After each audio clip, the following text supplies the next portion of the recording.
Welcome to the second edition of Immersive Outlook. As we explore India's journey towards self-reliance or Atmanirbharta, Sanjay and I are extremely excited to have Manish Sharma with us to share his perspectives about India's progress towards self-reliance and specific policy interventions that might be needed to accelerate such progress. Share with us, one as a chairman of a corporate conglomerate that makes in India, for India and for the world. And second, as an advisor to these think tanks. You sit on numerous think tanks and you offer these perspectives as to what is right for the enterprises. So please share with us how these efforts are evolving. Sure. So when you talk about Atmanirbhar Bharat, there has been innumerous arguments which are going on. Most of them have been very progressive and positive. So why not? I believe this approach is the necessity of the hour. With a very rich legacy of our country, I believe the least which the citizens deserve is a better lifestyle. So I believe this is in line with that direction. So the way I look at it is that Atmanirbhar Bharat is not about isolating ourselves from the world, but it is about integrating at our own terms. It is something like that. And I believe that there has to be a methodical approach. Always when you look back in time, you can either, stitch the story to your liking or you can challenge your own decisions. But if you look at last 7 to 8 years, on the supply side, there has been lot of initiatives. And I would definitely expect that on demand side also we need to have further more impetus to create a larger demand, because we have to somehow unlock that potential which exists out of so many people living in this country. So potential exists, but we have to look at unlocking that potential. But on supply side, when you look at last 7 to 8 years, there have been so many initiatives. Today we are talking about initiatives. The overarching message is to create self-reliant India, and then a very structured approach of identifying sectors which can become champion sectors and do a lot of things, including job creation for future, which again is the need of the hour with the population of youth which exists within the country and the aspirations of that youth. One of the challenge we have been having is, despite providing so many incentives and tax benefits, we haven't seen the manufacturing come into India at the level at which it should come for India for the world. Do you think there is more to be done on the infrastructure side, more to be done on the incentive side, or more to be done on the digital India side to probably bring more, and looking at the geopolitical situation around the world, we are probably in the best situation to take advantage. We definitely are in the best situation. I was last week incidentally in Vietnam, and I could get a fair chance to create some benchmarks, to understand and pick up some hint of how our country is going to go forward in the near future. But I must say that sometimes perception is far more different than the reality. And this might also be because we have much more bigger expectations from the policymakers and potentially from ourselves. But if you look at, again, I would be kind of repetitive, but again giving you a small example. Look at again air conditioners industry. When the PLI was announced for this industry, the total budget outlay was roughly about 6,200 crores for this industry. And we took just about 7 to 8 months to create consensus within the industry to make a formal proposal that how the PLI for this industry should look like. Now this is phenomenal. 6 to 7 months you are creating consensus with variety of different purposes existing within the competitive rivalry which is there between both the brands. And this industry, by the way, is equally poised between, let's say, manufacturers coming in from Japan, from Korea, and the domestic ones. So almost roughly about 1/3 each is being shared by these people. Of course, there are a few other manufacturers also. So it is not easy to create a consensus because everybody is in a different state today and everybody may have a different intention. But I think the good part is that all the CEOs came together and created consensus, including consistent dialogue within the committee and also with government within 6 to 7 months. And then the PLI was rolled out in about couple of months from then. This is the speed at which the dialogue and the rollout of policy has happened. And look at the way industry has responded. On a budget outlay of 6,200 crores, the applications which were received for air conditioners and LED lamps for components exceeded 6,500 crores. So I think there are many opportunities which are existing. We are potentially at the cusp of explosion, both for domestic demand and also for enabling export. We have to do that simultaneously.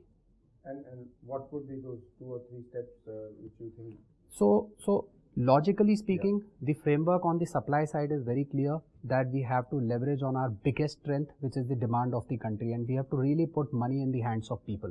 So potentially that would be the consistent expectation from the government, especially during the time when the budget is being formed, that how do we ensure that money is put in the hands of people. So how do we really take advantage of the potential which exists? That is one. Second is manufacturers have a responsibility that they should not look at India merely to assemble their products. They have to really backward integrate. And there are some good examples already existing in our country. We took a lot of benchmarks from automotive industry. So how can they come together and aggregate the demand? So if the industry really comes together, aggregates the demand, then we can create economies of scale for component manufacturers to start manufacturing in the country. And then we need to also enable the small and medium enterprises with access to technology. So we should look at some of our friends elsewhere. Taiwan is a good example. Japan is a good example. Make technology accessible for small and medium enterprises, and OEMs, large OEMs like us, have to play a major role in enabling this dialogue and letting that happen. And automotive industry has already done that.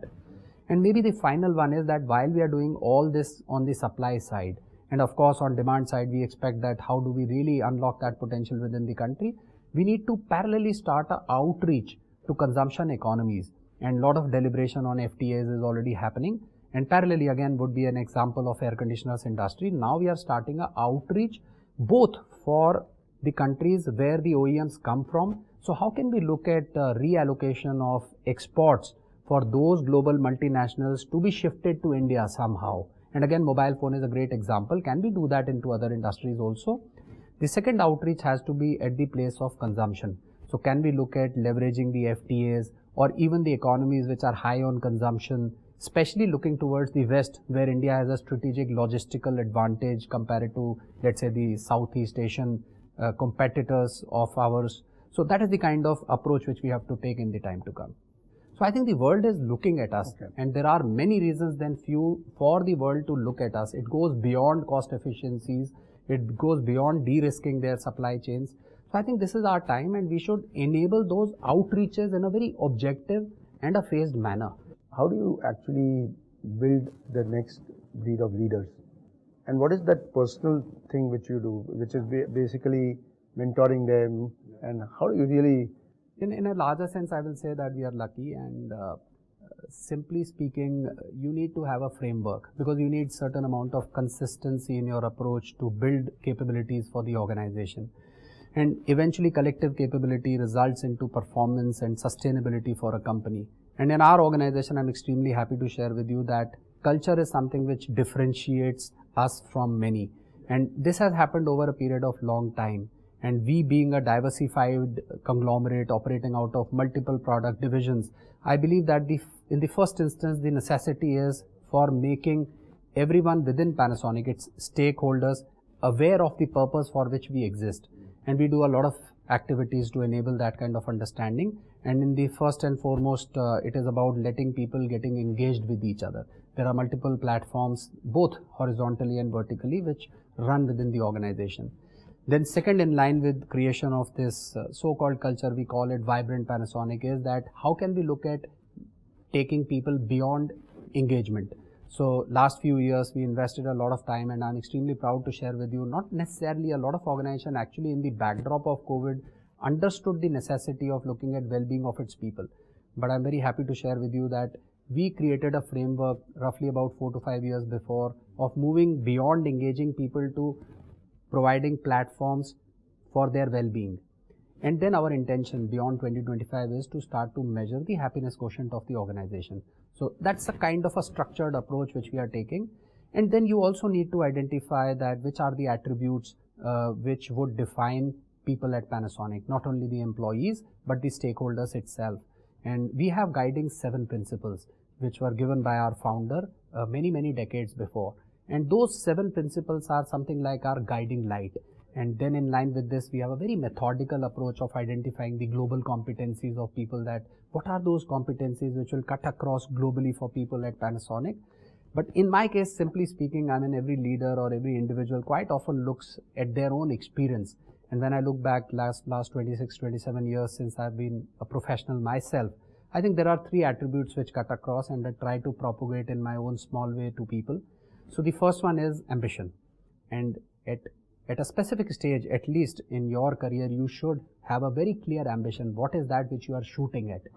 Then second is resilience. There would not be times which will continue to remain as it is. There will be ups and downs. So you need to be resilient under variety of circumstances. And third is humility.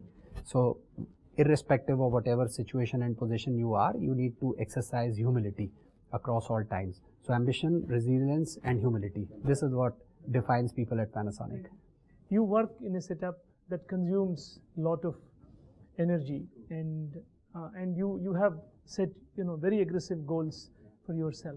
How do you handle that dichotomy, and what specific steps are you taking to create a sustainable, environmentally sustainable Panasonic over the next years, or if I may, decades? It might be easy to say that you need to make sustainability or ESG based governance models central to what you do. It might be easy to say, but I think that is what we are trying to do. And if you look back last many years, I mean, we have reflected ourselves as a responsible organization. And it is not only about designing products which have a minimal impact on the environment. I mean, I can give you a very small example, but it's a reasonably big one. When I joined this organization with my previous experience, I noticed that the products which we are manufacturing uses a plastic which is, for example, B0 grade. It's a specific plastic. It is little more expensive or much more expensive compared to the normal HIPS which you use. And the electronics which we were using was then RoHS compliant. And that was not a mandate in our country then. But we still were using, and that was making our products on cost side slightly more uncompetitive. But we decided that we'll continue to maintain those global standards irrespective those mandates do not exist in the country then. They do definitely exist today. So sustainability is not only about designing and producing products which are sustainable, but sustainability is about looking at the total value chain and its impact on the environment and society. And therefore, again, a very small example. I mean, it has been more than 10 years now since we have this washing machine factory in Haryana. You will be extremely happy to know that we have not tested our washing machines using water ever, because normally a washing machine is supposed to handle water. And I'm not sure of late if somebody has benchmarked it. For many years, I was aware that it was only us who were testing the washing machines using air and not water. So those are the investments which we have done, not only in designing our products, but across our manufacturing facilities also. And looking forward to, we have set tough targets for ourselves looking towards 2030 and beyond also. There has to be again a very data-driven methodical approach. You need to measure your footprint in a very methodical, objective manner, cutting down to a small LED lamp which is being used in one of your branch or warehouse offices, and then have that methodical approach for next many years by measuring, taking action, again measuring and again taking action. And you have to build this into your very purpose. If you do not do that, if you don't propagate it to people, it never happens. So that is the kind of approach which we are trying to do both in the country and globally as well. For Sanjay and I, we borrow a lot of insights about leadership, about walking the talk, creating a purpose-driven organization, and how do you really interface with the policy-making bodies as well as your own competition to ensure that the larger good of the society is served. And those are wonderful lessons. Thank you very much for your precious time, very much appreciated, and wish you all the very best. I must say thank you to you also. This conversation has been truly thought-provoking. Once again, many thanks for the opportunity. Thank you very much.